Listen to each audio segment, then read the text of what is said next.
자, 반갑습니다. 오늘은 힘의 합성 단원에서 알짜 힘을 구하는 방법에 대해서 한번 알아보도록 하겠습니다. Let's go.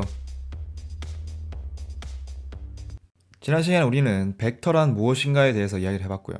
이 벡터를 합성하는 방법에 대해서도 이야기를 했습니다. 평형 사변형을 이용한다든지 삼각형을 이용한다든지 두 가지 방법이 있었죠. 벡터의 빼기 같은 경우에는 마이너스 벡터를 더하는 방법으로서 해결했습니다. 자, 뿐만 아니라 한 벡터를 이렇게 서로 수직인 두 벡터로 분해하는 것까지 이야기를 했었습니다. 자, 이번 시간에는 이런 것들을 이용하여 대표적인 벡터의 양인 힘을 합치고 나누는 과정에 대해서 한번 이야기를 해보도록 하겠습니다. 한 물체에 이렇게 힘이 작용하고 있고요.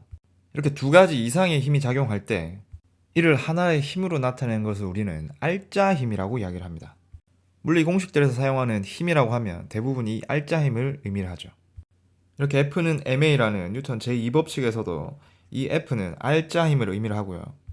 물체의 질량을 알고 있고 알짜 힘을 알게 되면은 물체의 가속도를 계산해낼 수가 있죠. 자, 다음과 같이 빗면 위에 물체가 올려져 있는 경우를 보겠습니다. 물체가 이렇게 있고요. 이 빗면이 지표면과 이루는 각도는 세타입니다. 자, 이때 물체에 작용하는 힘은 일단 가장 먼저 중력이 작용하고 있습니다. 그리고 이 빗면이 물체를 떠받치는 힘, 수직항력이 작용하죠. 실제로 물체에 작용하는 힘은 이 두 가지가 있습니다. 물론 이 두 힘을 하나로 합쳐주면은 알짜 힘이 계산이 되고 알짜 힘으로 물체 운동을 분석할 수도 있습니다. 하지만 좀 더 자세하게 이 상황을 분석하기 위해서는 이 물체가 움직이는 방향에 대해 집중해야 됩니다. 물체는 빗면을 따라서 움직일 수만 있기 때문에 내려가거나 올라가거나 이렇게 빗면과 나란한 방향으로만 움직일 수 있습니다. 그죠? 그렇다는 이야기는 이 수직항력 같은 경우에는 이 빗면에 수직으로 작용하는 힘이기 때문에 물체의 운동에는 영향을 줄 수가 없습니다. 하지만 중력은 비스듬하게 작용하고 있기 때문에 어느 정도 물체의 운동에 영향을 줍니다. 얼마만큼 주는지를 알아내기 위해서 이 중력을 물체가 운동하는 방향, 즉 빗면의 평행한 방향과 수직한 방향으로 분해를 하는 겁니다. 자, 이 빨간색 성분이 운동 방향과 평행한 성분이고요. 수직한 이 파란색 성분이 운동 방향의 수직한 성분이 되는 겁니다. 자, 그럼 정리를 해보죠. 수직 항력을 F1, 중력을 F3, 중력을 분해해서 이 빗면의 수직한 방향 성분을 F2, 평행한 성분을 F4라고 하겠습니다.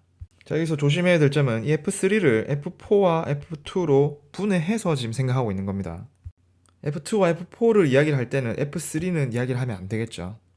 자, 그럼 F1과 F2와 F4 중에서 물체의 운동에 영향을 미치는 성분은 이 F4 성분밖에 없습니다. 그래서 이 물체는 빗면 아랫방향으로 점점 가속을 하게 되겠죠. 즉, 이 힘이 바로 알짜 힘이 되는 겁니다. 하지만 빗면의 수직인 성분, 위나 아래 이 방향으로 움직이지 않기 때문에 요 F1과 F2의 크기는 같다라는 걸 우리가 확인할 수가 있죠. 자, 그래서 이 상황에서 실제로 작용하는 힘 두 가지는 요 F1과 F3 두 가지가 있고요. 분해되는 힘은 이 F3가 F2와 F4로 분해가 된 거고요.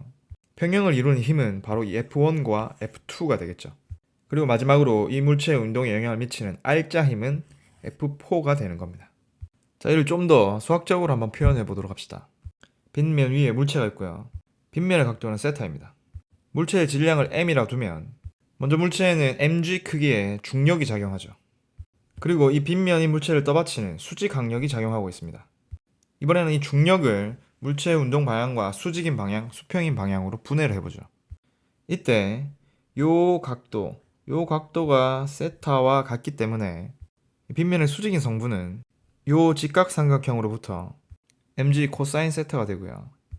이 빗면의 평행한 성분은 mg 사인 세타가 되는 겁니다. 여기서 평형을 이루고 있는 두 힘은 수직항력과 mg 코사인 세타이기 때문에 이 둘은 같은 값을 가진다고 볼 수 있겠네요. 그리고 물체에 작용하는 알짜 힘은 mg 사인 세타가 되고요. 이런 뉴턴 제2법칙에 적용을 시키면 이런 관계를 만족하고 m이 날아가 버리게 되면 이 물체의 가속도는 g 사인 세타라는 값을 가지게 된다는 겁니다. 자, 이 부분이 힘을 분해해서 물체 운동을 분석하는 내용이라서 좀 어렵게 느껴지는 우리2에 이런 내용이 많은 게 아닙니다. 자, 걱정하지 마시고 오늘 수업은 여기까지 하도록 하겠습니다.